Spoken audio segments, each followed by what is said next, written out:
warahmatullahi wabarakatuh. Alhamdulillahirabbil alamin. Assalatu wassalamu ala asrofil anbiya'i wal mursalin sayyidina wa maulana Muhammadin. Rabbi shrah li sadri wa yassir li amri wa hlul 'uqdatam min lisani yafqahu qawli, amma ba'du. Yang terhormat Ibu Kepala Sekolah SD Negeri Loano, Ibu Rizkyawati SPD SD. Yang saya hormati rekan-rekan guru SD Negeri Loano. Pada kesempatan siang hari ini, marilah kita panjatkan puja dan puji syukur kehadirat Allah Subhanahu wa Ta'ala yang telah melimpahkan segala rahmat dan hidayahnya kepada kita semua, sehingga pada siang hari ini kita dapat melaksanakan diseminasi budaya positif di SD Negeri Loano tanpa ada halangan suatu apa. Marilah kita ikrarkan rasa syukur kita dengan mengucapkan tahmid bersama-sama. Alhamdulillahirabbil alamin. Salawat serta salam senantiasa kita haturkan kepada junjungan kita Nabi Agung Muhammad sallallahu alaihi wasallam yang kita nanti-nantikan syafaatnya minad dunya hatal akhirah. Amin. Ibu-ibu guru yang saya hormati, pada kesempatan kali ini saya ingin menyampaikan tentang budaya positif.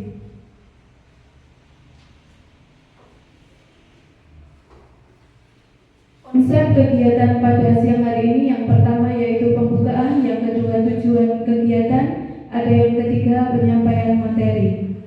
Pembukaan sudah kita buka dengan bacaan basmalah, kemudian masuk ke kesepakatan bersama. Pada siang hari ini kita akan menyepakati kesepakatan bersama. Yang pertama, saling menghormati. Yang kedua, menjadi pendengar yang baik.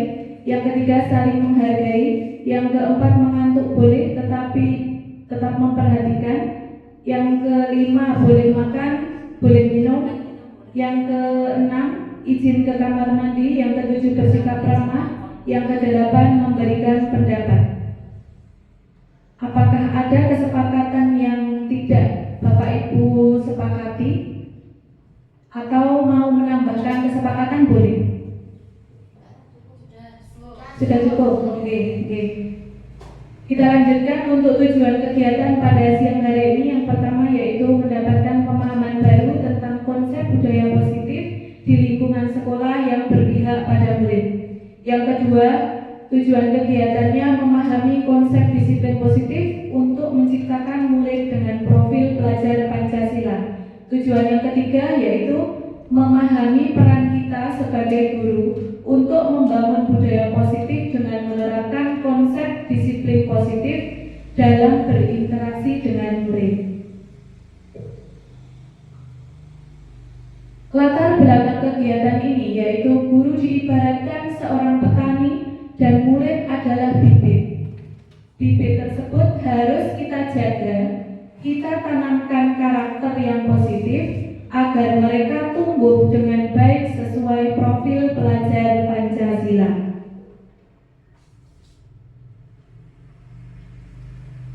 Budaya positif di sekolah sangatlah penting untuk mengembangkan anak-anak yang memiliki karakter yang kuat sesuai profil pelajar Pancasila.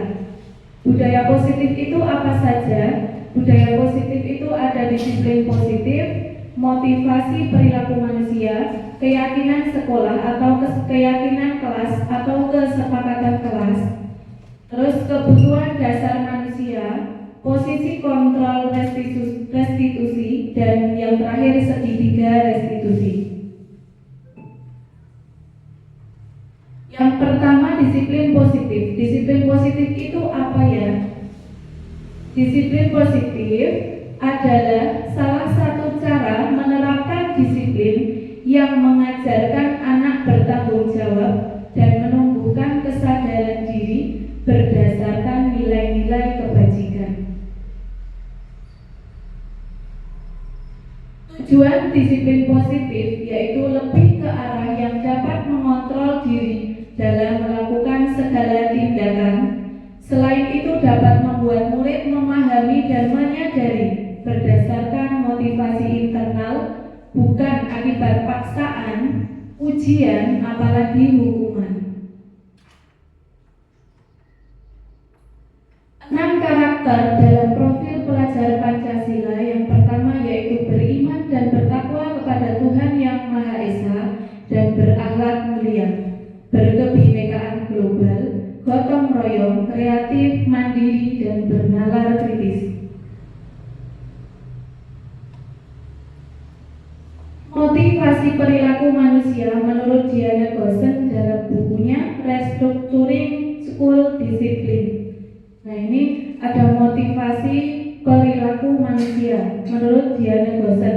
Yang pertama yaitu untuk menghindari ketidaknyamanan atau hukuman. Kalau mau dihukum atau tidak nyaman, maka manusia melakukan sesuatu tindakan atau perilaku. Yang kedua, untuk mendapatkan penghargaan atau imbalan dari orang lain, itu motivasinya. Yang ketiga, untuk menjadi orang yang mereka inginkan dan menghargai diri sendiri dengan nilai-nilai yang mereka percaya. Itu motivasi yang paling baik, ya Bapak Ibu. Kemudian dilanjutkan dengan keyakinan kelas. Keyakinan kelas. Nah, di sini keyakinan kelas dengan kesepakatan kelas itu adalah sama. Keyakinan kelas adalah suatu kesepakatan atau keyakinan yang disepakati oleh murid dan guru, dibimbing oleh guru. Kemudian murid diajak untuk berdiskusi tentang apa saja yang ingin disepakati selama pembelajaran. Nah, di situ murid bebas mengutarakan semua pendapatnya, apa yang harus dilakukan, apa yang boleh dilakukan, dan apa yang tidak boleh dilakukan selama pembelajaran. Itu yang dinamakan dengan keyakinan kelas atau kesepakatan kelas.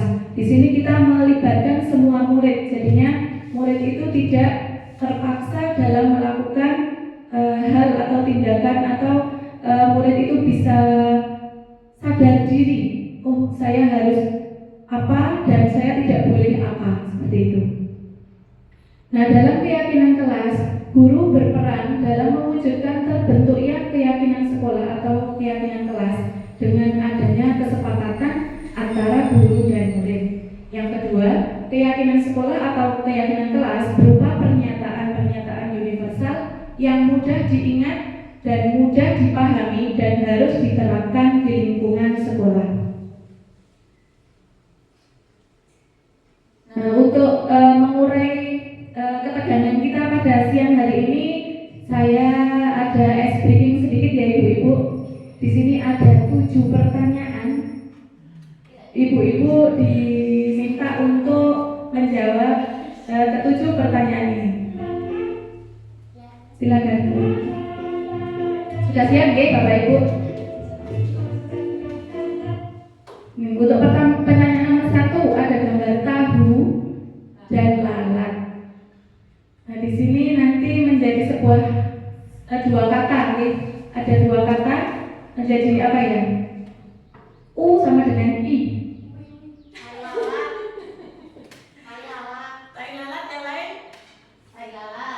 Tai lalat. Apakah betul jawabannya seperti itu? Mulai monggo dibuka.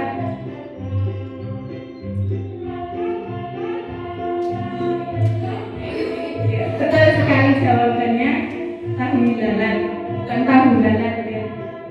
Yang kedua, ada gambar udang, ada kata re, ada gambar bis. Ya, betul sekali. Betul sekali jawabannya, udang rebus.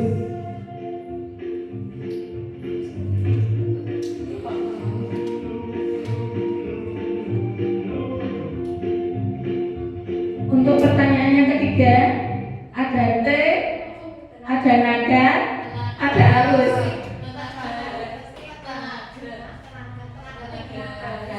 Naga tinggi, tenaga listrik. Apakah betul Bu Bulan?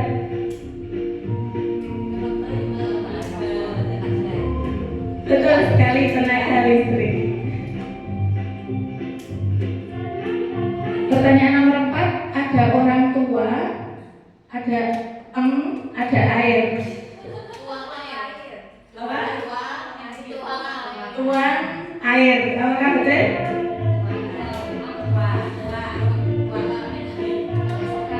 Tuan air, betul sekali tuan air. Pertanyaan nomor 5, ada mie, ada M, ada tas. Tasnya SE dicoret, ada uang. Apakah betul minta uang? Betul sekali ya.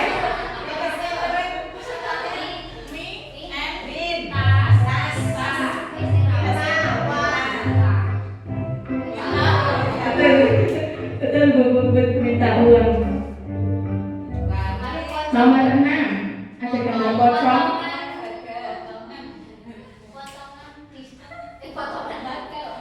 Ada pocongan tambah uang. Diskon apa itu? Potongan harga. Yang terakhir ada S, ada 6, ada otak. Senam otak ya. Kita sudah melaksanakan senam otak ya Bapak Ibu. Sudah selesai senam otak.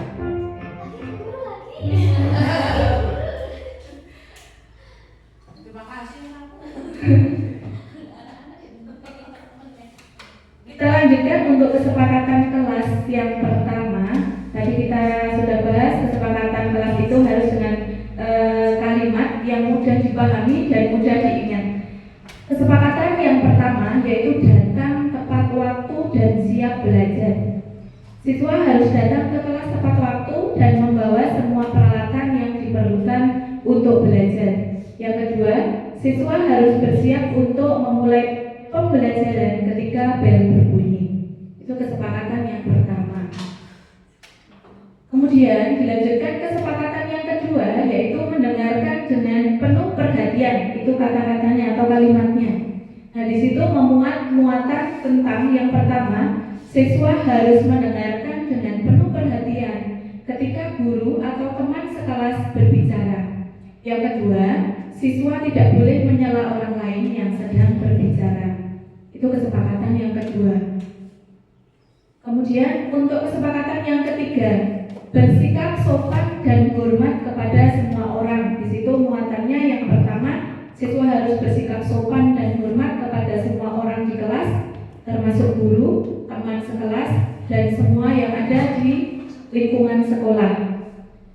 Yang kedua, siswa harus menggunakan bahasa yang sopan dan menghindari kata-kata yang kasar atau makian. Itu termasuk dalam kesepakatan ketiga yang kalimatnya bersikap sopan dan hormat kepada semua orang.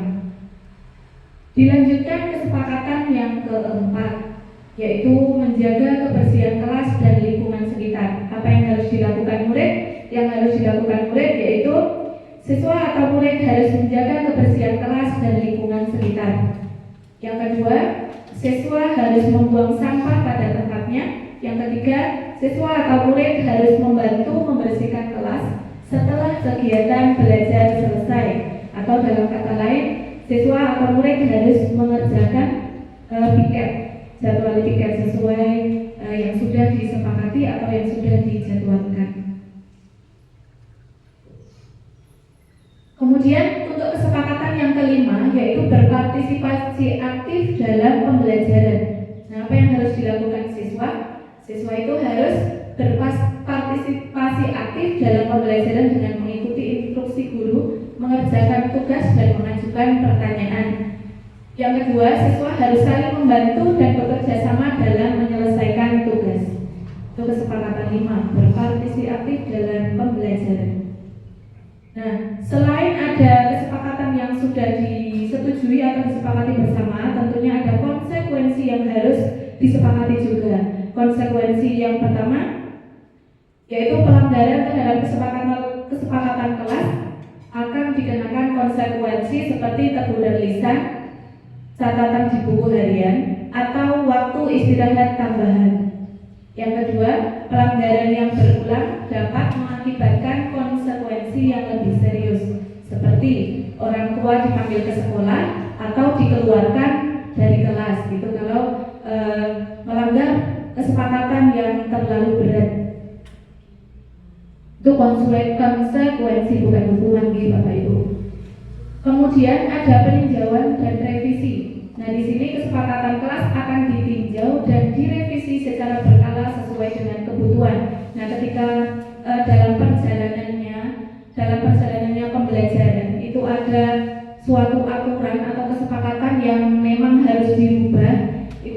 sifatnya fleksibel dan bisa dirubah sesuai dengan apa yang kita butuhkan di dalam kelas. Kemudian yang kedua, siswa atau murid akan dilibatkan dalam proses peninjauan dan revisi kesepakatan kelas. Ini wajib ya Bapak Ibu, karena dalam kesepakatan kelas itu tentunya murid itu harus sadar diri, harus tahu apa yang menjadi kesepakatan bersama dan apa yang tidak boleh atau apa larangan yang tidak boleh dilakukan ketika pembelajaran, seperti itu. Kemudian dilanjutkan dengan kebutuhan dasar manusia. Untuk kesepakatan kelas sudah selesai. Kemudian kita lanjutkan dengan kebutuhan dasar manusia. Manusia itu memiliki 5 kebutuhan dasar manusia menurut William Glasser yang harus dipenuhi. Nah, ini kebutuhan dasar manusia ini apabila salah satunya tidak terpenuhi, maka ini akan menjadi dorongan bagi manusia untuk melaksanakan atau melakukan tindakan yang di luar kendali kita. Misalnya anak-anak itu kok ada yang nakal, ada yang selalu melakukan kekerasan, ada yang selalu berkelahi dengan teman. Nah, ini karena apa? Karena 5 kebutuhan dasar manusia ini tidak terpenuhi, ada yang tidak terpenuhi. Nah, 5 kebutuhan dasar manusia menurut William Glasser itu ada 5. Yang pertama, bertahan hidup atau survival. Yang kedua, cinta dan kasih sayang. Yang ketiga, penguasaan. Yang keempat, kebebasan. Yang kelima, kesenangan. Nah, di sini kok ketika kita menemui anak tidak disiplin atau melanggar aturan atau melakukan tindakan-tindakan yang di luar nalar kita, di luar nurul. Nah, itu mungkin ada 5 kebutuhan dasar ini yang tidak terpenuhi. Ataukah itu cinta dan kasih sayang dari orang tua, mungkin di rumah ada sesuatu hal yang terjadi pada diri anak tersebut, atau anak tersebut terkekang di rumah, tidak ada kebebasan dalam hidupnya, selalu dalam aturan atau selalu dalam selalu dalam kekangan orang tua, tidak boleh ini, tidak boleh itu, atau kesenangan anak tersebut terkekang, misalnya tidak boleh bermain atau tidak boleh berkumpul dengan teman-temannya, sehari-hari hanya belajar, sekolah, belajar, tidak ada kesenangan dalam diri anak tersebut. Nah, ini sebagai guru, inilah tugas kita untuk mencari atau mengulik apa yang kurang, apa yang kebutuhan dasar manusia yang tidak terpenuhi dari dalam diri anak tersebut. Nah, ini ada contoh kasus Ibu Ambar, guru wali kelas 3 di SD Bintang 5, sedang bingung menghadapi ulah salah satu murid di kelasnya, Bima. Beberapa anak di kelas 3 telah datang padanya dan mengeluhkan Bima yang seringkali meminta bekal makan siang karena dengan paksa. Jika Anda menghadapi situasi seperti Bu Ambar, apa yang akan Anda lakukan? Menurut Anda, kira-kira apa alasan Bima melakukan hal tersebut? Nah, di sini mungkin salah satu Bu Guru ada yang mau memberikan pendapatnya. Kenapa kok Bima itu suka mengambil makanan secara paksa kepada teman-temannya? Monggo Bu, silakan yang mau memberikan pendapatnya. Apa kira-kira alasan Bima melakukan hal tersebut? Monggo Bu Dini atau Bu Kepala atau Bu Bulat?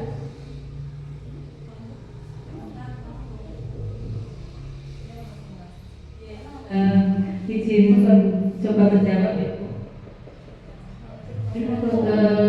Dalam contoh kasus tersebut, mungkin yang akan dilakukan Ibu Ambar adalah bertanya terlebih dahulu terhadap Bima ya. Bima, apa yang menyebabkan Bima itu meminta bekal teman-temannya. Nah, setelah itu mungkin Bu Ambar kemudian menganalisis sebetulnya dia itu membutuhkan apa tadi kebutuhan dasar mana yang belum didapatkan. Mungkin seperti itu, Bu. Betul sekali, terima kasih Bu Bulan atas jawabannya. Betul sekali Bu Bulan.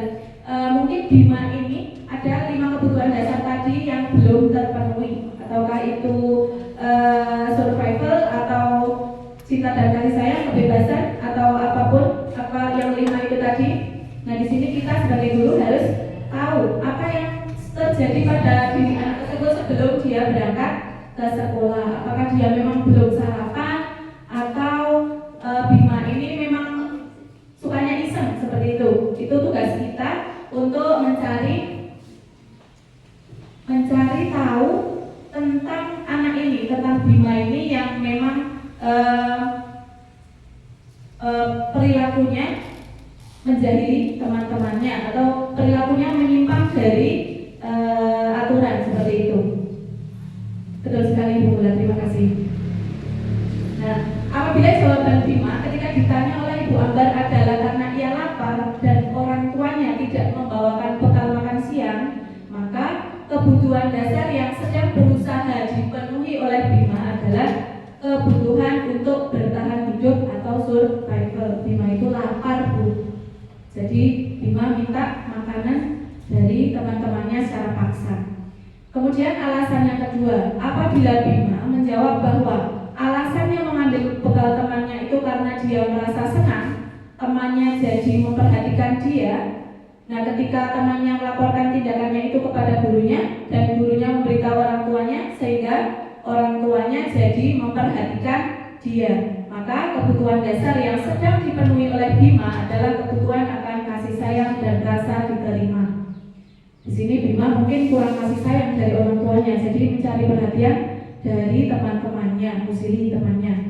Alasan yang ketiga, apabila jawaban Bima nanti adalah dia merasa hebat karena temannya jadi takut dan dia menuruti keinginan Bima, maka sebetulnya Bima itu sedang berusaha memenuhi kebutuhan dasar akan kekuasaan.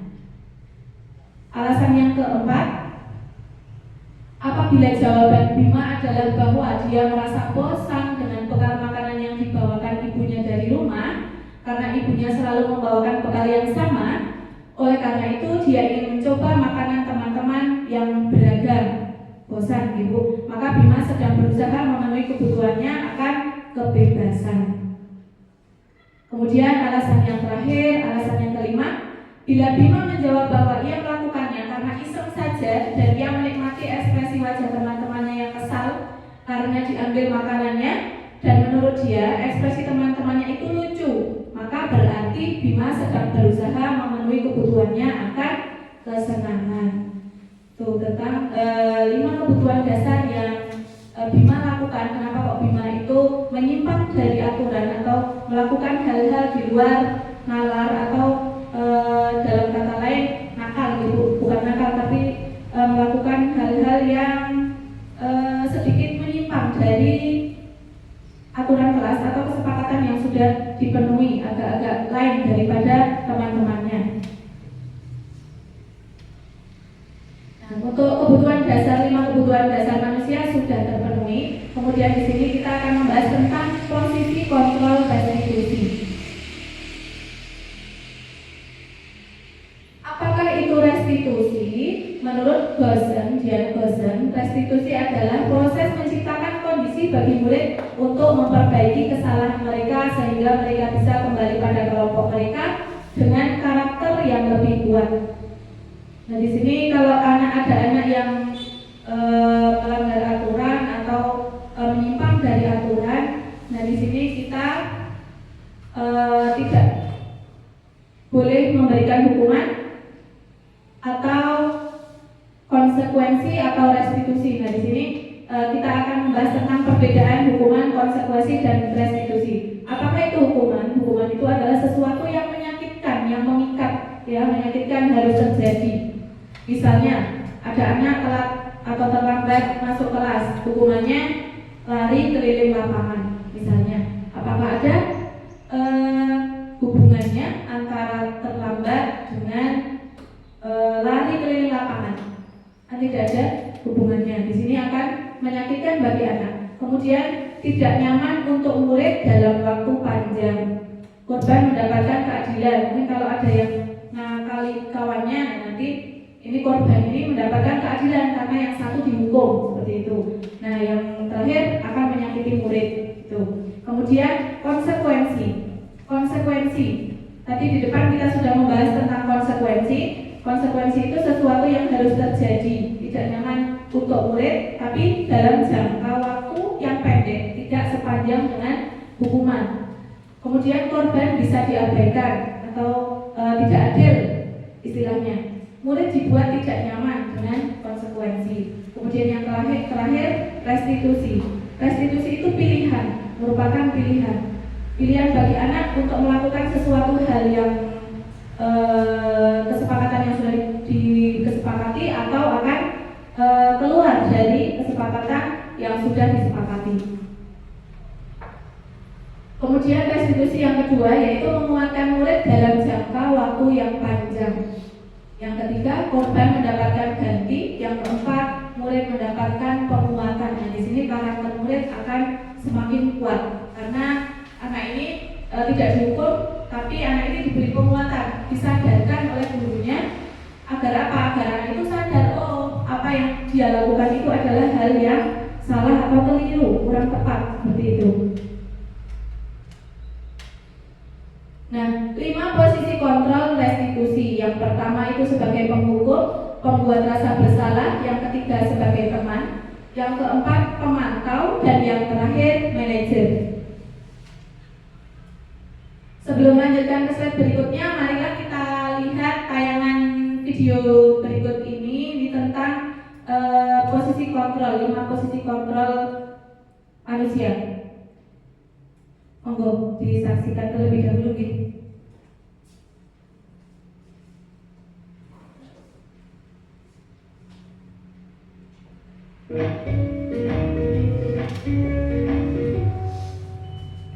Salam bahagia Ibu dan Bapak Guru hebat. Dalam penerapan disiplin positif restitusi, salah satu program yang dikembangkan adalah 5 posisi kontrol. 5 posisi kontrol dalam restitusi adalah proses perjalanan seorang pendidik agar dapat mengenali dirinya. Pada video kali ini, kita akan membahas tentang 5 posisi kontrol yang dikembangkan oleh Diane Dawson dan contoh penerapannya.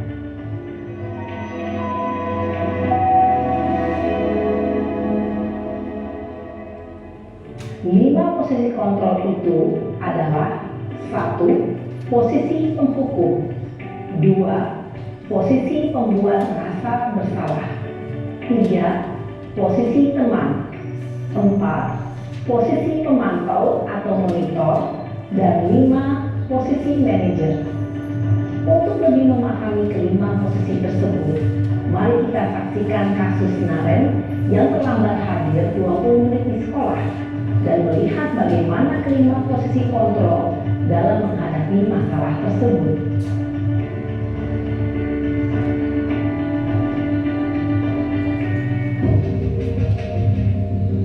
Ini ada posisi guru sebagai penghukum, ya Bapak Ibu.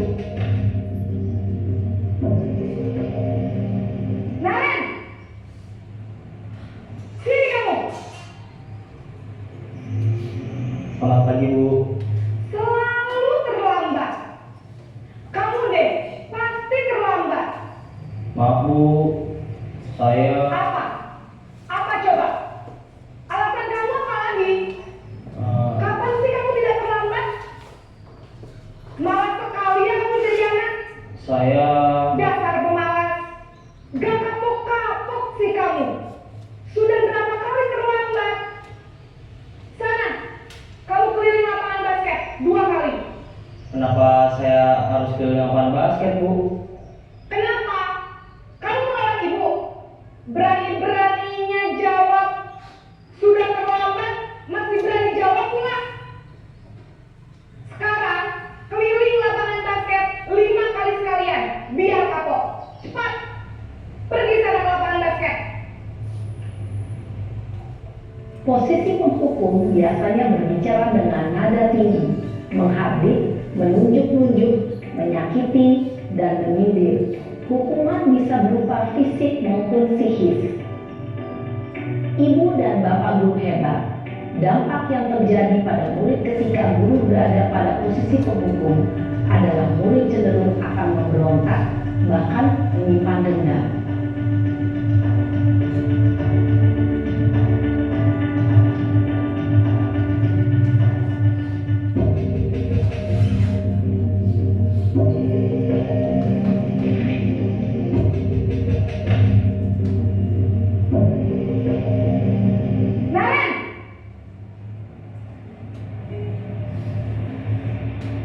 Selamat pagi, Bu. Naren, kamu kenapa terlambat lagi, nak? Ya Tuhan, Naren, kamu senang ya bikin ibu susah ya? Kalau kamu terlambat lagi, nanti ibu yang ditegur bapak kepala sekolah, nak. Disangka ibu tidak bisa membina kamu. Duh, gimana ini? Maaf, Bu. Duh, Gusti Naren, kamu suka ya kalau ibu ditegur bapak kepala sekolah? Terus, sekarang ibu harus tulis apa yang di buku absen? Ini kamu sudah sering terlambat loh. Ibu harus apa coba? Maaf, Bu. Maaf sekali. Ya sudah, lain kali jangan bikin ibu susah lagi ya, nak ya. Ibu tidak akan kuat lagi kalau kamu begini terus. Bisa jantungan kalau ibu ditegur bapak kepala sekolah. Sana cepat ke kelas. Maaf ya, Bu. Maaf sekali. Posisi pembuat rasa bersalah berbicara dengan nada tenang, cenderung lembut. Namun kata-kata yang diutarakan membuat murid merasa menjadi orang yang gagal, memandang buruk dirinya sendiri, merasa tidak berharga, dan tidak sanggup membahagiakan orang lain.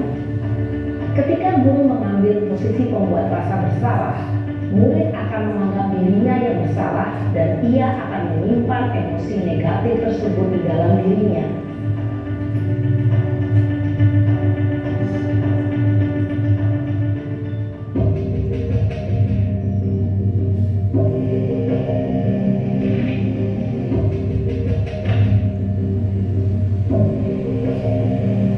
Naren!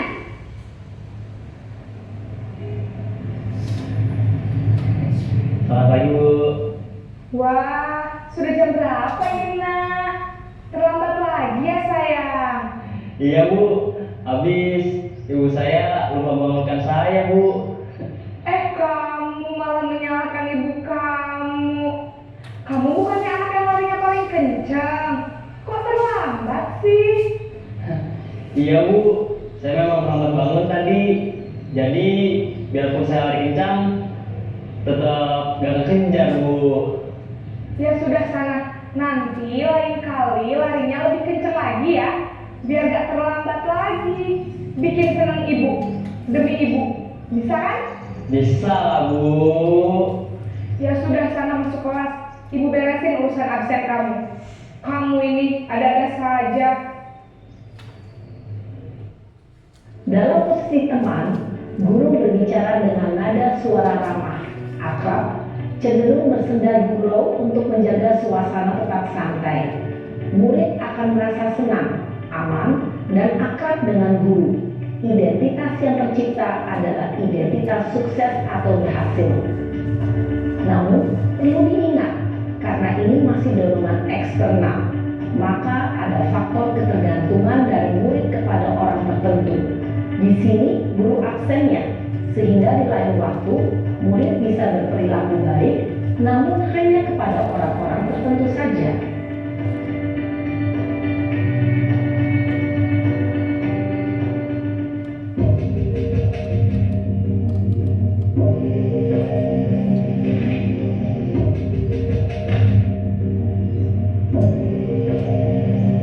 Naren!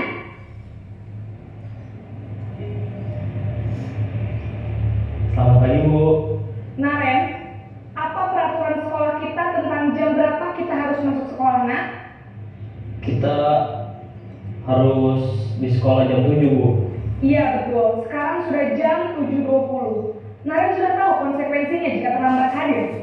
Paham Bu, saya harus tinggal kelas pas jam istirahat selama 20 menit. Iya benar, konsekuensinya demikian. Jadi nanti jam 9.30 pas istirahat, kamu harus tinggal di kelas, kerjakan tugas tambahan untuk ketertinggalan kamu, ya? Baik Bu. Posisi pemantau mengandalkan penghitungan atau data untuk mengontrol murid. Guru mengarahkan murid berdasarkan peraturan dan konsekuensi. Seorang pemantau menunjukkan bahasa tubuh dan ekspresi wajah yang datar dan cenderung formal.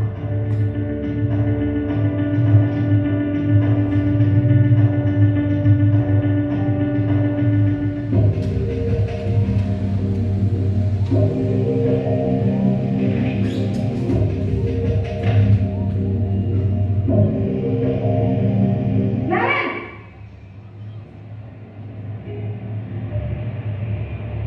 Selamat pagi Bu. Selamat pagi Naren. Maaf Bu, saya terlambat. Iya, sekolah masuknya jam 7, sekarang sudah jam 7.20.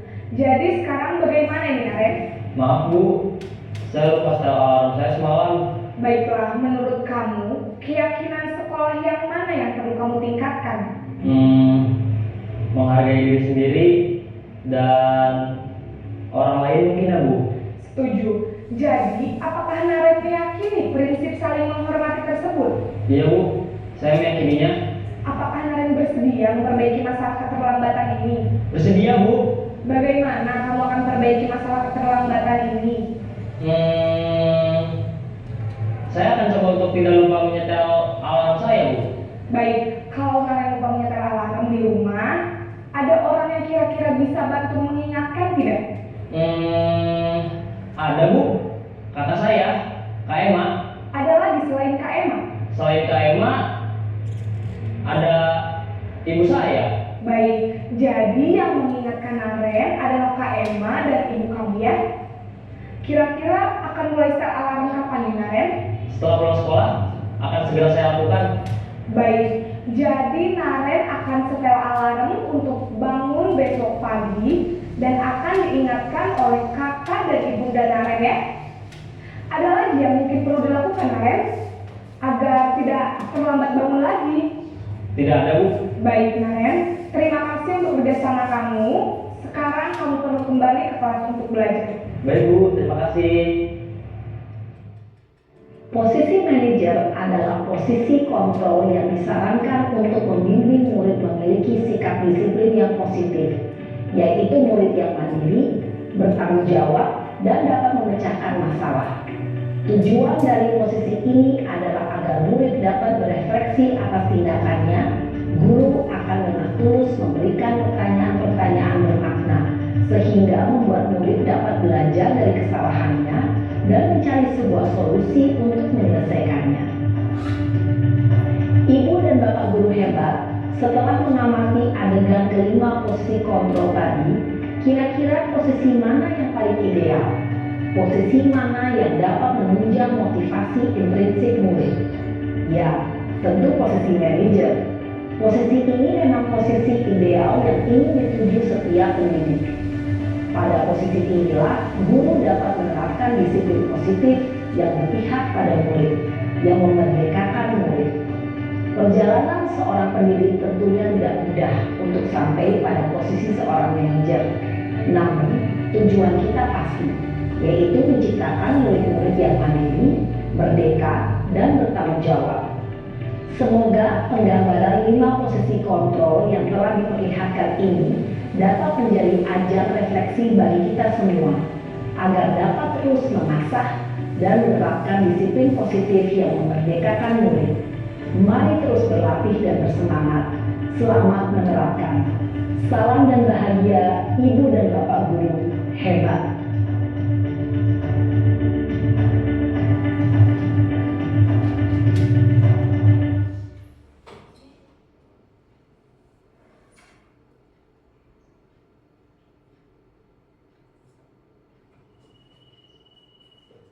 Oke, ibu-ibu sudah menyaksikan video tentang 5 posisi kontrol. Nah, di sini kita akan membahas lagi tentang 5 posisi kontrol. Yang pertama yaitu penghukum. Ketika menjadi penghukum, guru akan bersuara atau menghardik, menunjuk-nunjuk, menyakiti dan menyindir. Guru berkata, kalau kamu tidak melakukannya, awas ya, rasakan. Hasilnya murid akan memberontak, menyalahkan orang lain dan berbohong. Kaitan dengan dunia berkualitas, murid meletakkan guru di luar dunia berkualitas. Murid berkata, biarlah saja, nanti juga marah-marah lagi. Dampaknya apa? Dampaknya murid akan mengulangi kesalahan. Kemudian yang kedua, pembuat rasa bersalah. Guru berceramah dan mengatakan seharusnya ibu kecewa. Nah, guru berkata, kamu seharusnya sudah tahu, ibu lelah sekali mengatakannya, ibu stres, seperti itu. Hasilnya, anak akan menyembunyikan atau menyangkal atau berbohong. Kemudian, murid meletakkan guru di dalam dunia berkualitas. Murid berkata, maafkan saya. Dampak pada murid merasa rendah diri. Kemudian yang ketiga, posisi kontrol sebagai teman.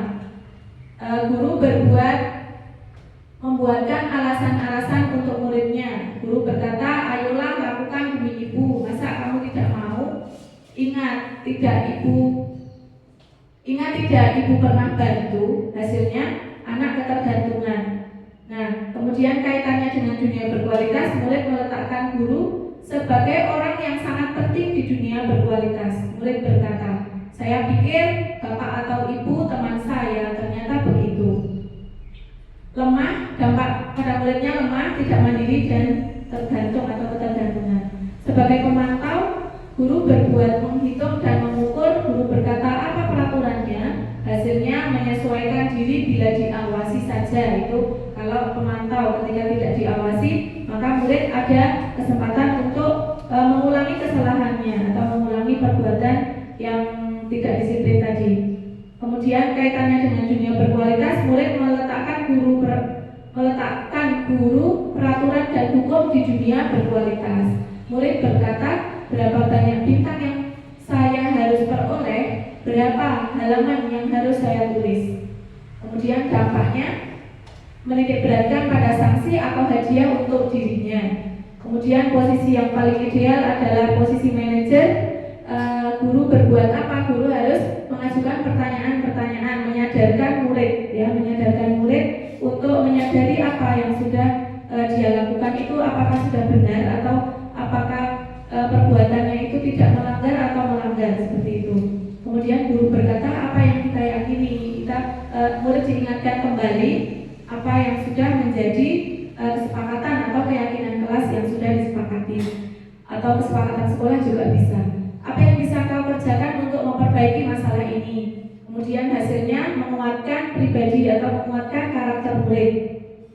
Kaitannya dengan dunia berkualitas, murid meletakkan dirinya sebagai individu yang positif dalam dunia berkualitas. Murid berkata, bagaimana caranya saya bisa memperbaiki keadaan. Nah, di sini murid akan berpikir apa yang harus saya lakukan untuk tidak mengulangi kesalahan yang sama. Kemudian dampaknya bagi murid itu akan mengevaluasi diri dan mencari cara bagaimana cara untuk memperbaiki diri dan untuk tidak mengulangi kesalahan yang sudah dia lakukan, seperti itu. Kemudian selanjutnya, ini sudah dibahas tadi di dalam video bahwa posisi kontrol restitusi yang paling ideal, yang paling bagus, yang paling baik untuk murid adalah posisi kontrol sebagai manajer. Guru dapat berbuat sesuatu bersama murid, mempersilahkan murid bertanggung jawab dan mendukung murid agar dapat menemukan solusinya. Kemudian selain itu, posisi manajer mengacu pada restitusi yang dapat menjadikan murid sebagai manajer bagi dirinya sendiri, sehingga dapat tercipta identitas positif pada diri murid. Ini tentang posisi kontrol. Kemudian dilanjutkan dengan segitiga restitusi. Nah, ketika kita menemukan murid dengan segala bentuk penyimpangan perilakunya, maka kita dapat melakukan atau kita dapat melaksanakan segitiga restitusi.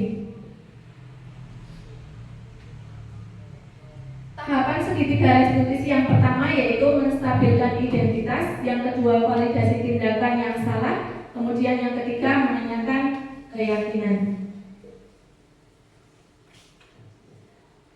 Tahapan yang pertama yaitu menstabilkan identitas. Nah, berdasarkan prinsip membuat kesalahan adalah bagian dari proses pembelajaran, menggeser identitas gagal ke identitas sukses. Nah, kita di sini berusaha untuk menstabilkan anak agar anak itu tidak down. Kenapa kok kita tanya-tanya seperti itu? Menstabilkan identitas kita, menstabilkan identitas murid maaf. Nah, dengan cara apa? Dengan kita menyadarkan bahwa berbuat salah itu hal yang manusiawi. Tidak ada manusia yang sempurna. Kita pasti bisa menyelesaikan permasalahan ini. Nah, Bapak atau Ibu tidak tertarik untuk mencari tahu siapa yang benar, siapa yang salah, tapi lebih tertarik untuk menyelesaikan masalah. Nah, kalau kamu menyalahkan dirimu sendiri terus-menerus, apakah kamu bersikap baik pada dirimu sendiri? Nah ini tentang menstabilkan identitas murid. Kemudian tahap yang kedua, memvalidasi tindakan yang salah. Berdasarkan prinsip setiap perilaku berupaya memenuhi suatu kebutuhan tertentu, seperti yang tadi sudah kita bahas tentang 5 kebutuhan dasar manusia.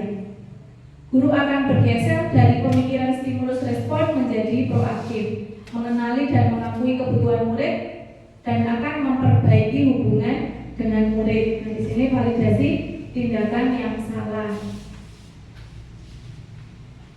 Memvalidasi tindakan yang salah dengan cara bagaimana? Yang pertama yaitu kamu pasti punya alasan bahwa mengapa melakukan hal ini, melakukan perbuatan yang salah ini. Kemudian apa yang paling penting bagi kamu? Apakah itu belajar kamu atau kamu terlambat dalam kasus yang tadi?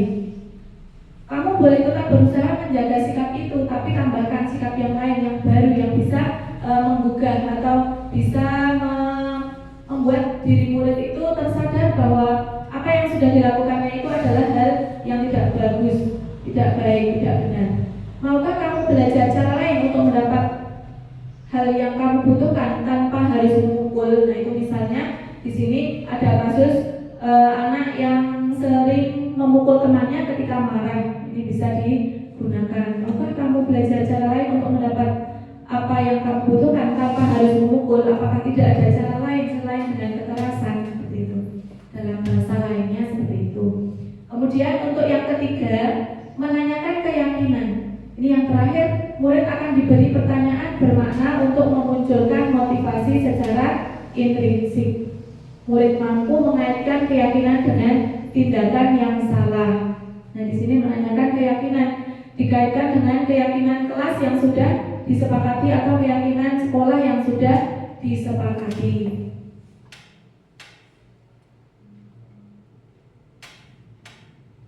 Nah, dalam menanyakan keyakinan di sini ada pertanyaan-pertanyaan yang harus kita gali. Yang pertama, apa nilai yang kita percaya di sekolah kita? Nilai-nilai apa yang telah kita sepakati?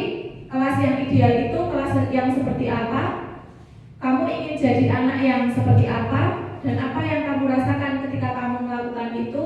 Kamu menjadi orang yang seperti apa? Nah, di sini yang terakhir menanyakan keyakinan. Dan mungkin kalau nanti ada kita menemui kasus-kasus yang kasus kenakalan murid, nah ini bisa digunakan dengan segitiga restitusi. Ada 3 tahapan tadi. Seorang guru yang baik harus memiliki kemampuan dalam mewujudkan budaya positif di sekolah.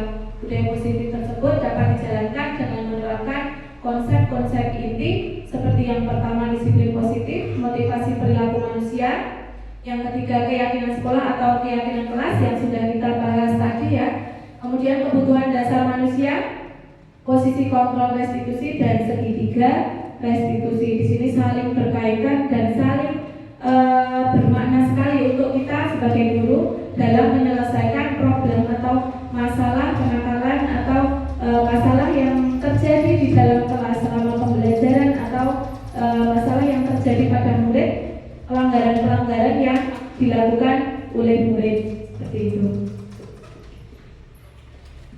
Nah, mungkin sebelum kegiatan ini kita tutup, ada baiknya saya ingin merefleksikan kegiatan kita pada siang hari ini.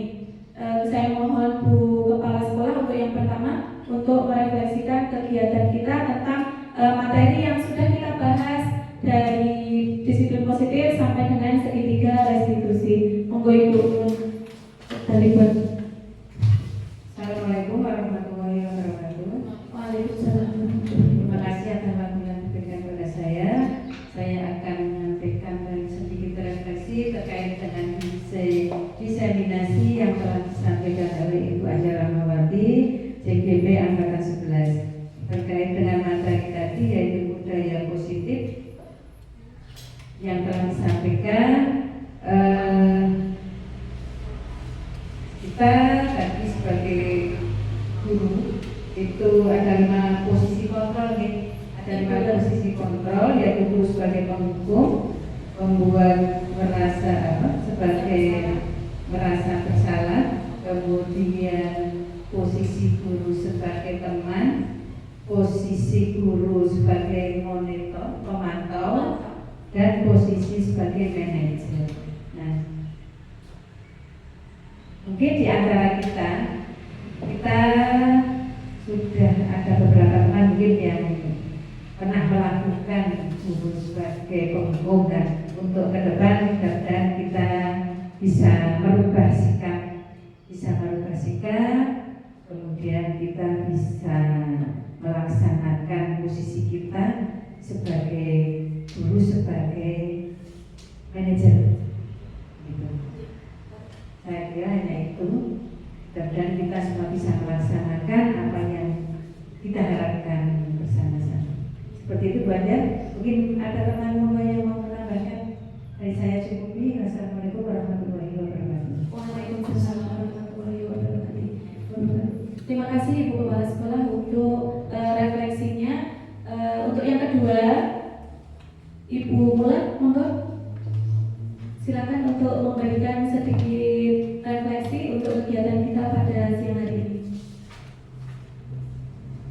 Baik, terima kasih waktunya. Refleksi untuk kegiatan hari ini bahwa kita sebagai guru mungkin masih sering melakukan hukuman itu untuk agar kedepannya dihilangkan, dan kita untuk bersama-sama melakukan segitiga restitusi dan 5 posisi kontrol itu agar kita coba untuk hilangkan itu. Jadi ada pembuat rasa bersalah, kemudian ada sebagai penghukum, sebagai teman. Nah, itu untuk kedepannya agar kita bisa menerapkan segitiga restitusi dengan benar, dan harapannya kita bisa belajar bersama-sama. Terima kasih. Terima kasih Bu Mulan atas refleksinya. Betul sekali bahwa kita itu sebagai pendidik itu harus menuntun segala tingkah laku yang belum benar dari setiap anak, setiap diri anak itu kita tuntut untuk bisa menjadi anak yang lebih baik tanpa kita harus melukai atau meninggalkan bekas atau meninggalkan kesan yang kurang baik pada setiap anak, seperti itu. Kemudian yang ketiga, monggo Bu Ratna.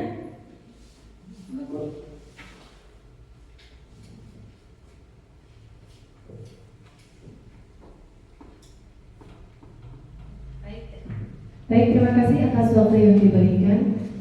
Saya ingin sedikit menambahkan untuk refleksi pada siang hari ini, yaitu terkait dengan pemberian hukuman ya Bu ya. Hukuman, kemudian ada pembuat rasa bersalah, dan restitusi ya tadinya yang ketiga itu. Nah, di sini memang saya mengakui ya, saya pernah melakukan hal tersebut, dan ternyata di sini saya tahu, ternyata apa yang saya lakukan itu adalah keliru dan kurang tepat bagi anak didik, serta bagi saya sendiri juga. Itu saya menyadari bisa belajar penanganan yang tepat untuk menghadapi persoalan anak itu bagaimana, dan cara memenuhi 5 kebutuhan anak itu bagaimana. Terima kasih Bu Ajat, kami jadi paham, dan insya Allah ya ibu-ibu, kita di sini akan memperbaiki apa yang belum tepat sehingga nanti kita bisa bersama-sama memberikan pelayanan yang terbaik dan tepat untuk anak-anak didik. Sekian, terima kasih. Terima kasih Bu Ratna. Tidak hanya Bu Ratna, mungkin semua guru itu pernah melakukan selalu menerapkan hukuman untuk anak didiknya, karena itu mungkin karena menurut kita mungkin itu hal yang paling efektif yang kita lakukan untuk anak tersebut agar anak tersebut jerah seperti itu, mungkin agar tidak mengulangi perbuatan itu. Nah, setelah mempelajari semua pembelajaran yang ada di guru penggerak ini, saya juga baru tahu Bu Ratna bahwa hal itu adalah hal yang keliru, hal yang salah. Ada banyak sekali hal yang harus kita perbaiki di sini. Nah, untuk kedepannya saya berharap untuk teman-teman yang lain, apabila nanti ada pembukaan guru penggerak untuk tahap selanjutnya, saya berharap teman-teman untuk mengikuti pendidikan atau mengikuti program guru penggerak ini, karena di sini kita sangat banyak belajar tentang mengelola murid di dalam kelas, dan nanti kita akan tahu bahwa kita itu banyak ada sesuatu hal yang belum kita ketahui, ternyata ada banyak teori-teori yang seharusnya kita lakukan tetapi belum kita terapkan seperti itu. Nah, di sini kita semuanya belajar bersama-sama. Saya juga masih belajar. Kita belajar bersama-sama, tidak ada yang salah dan tidak ada yang benar seperti itu. Mungkin hanya itu ibu-ibu yang dapat saya sampaikan pada kesempatan siang hari ini. Saya mengucapkan terima kasih sekali atas waktu yang sudah diberikan, melonggarkan waktu untuk kegiatan diseminasi disiplin positif ini. Saya tidak bisa membalas apa-apa. Semoga Bapak dan Ibu-ibu semua mendapatkan balasan yang terbaik dari Allah Subhanahu wa Ta'ala, dengan keluarga yang baik, dengan semuanya yang terbaik untuk kita semua. Ini Bapak Ibu, sekali lagi terima kasih atas waktu yang sudah diberikan. Saya akhiri. Wabillahi taufiq wal hidayah.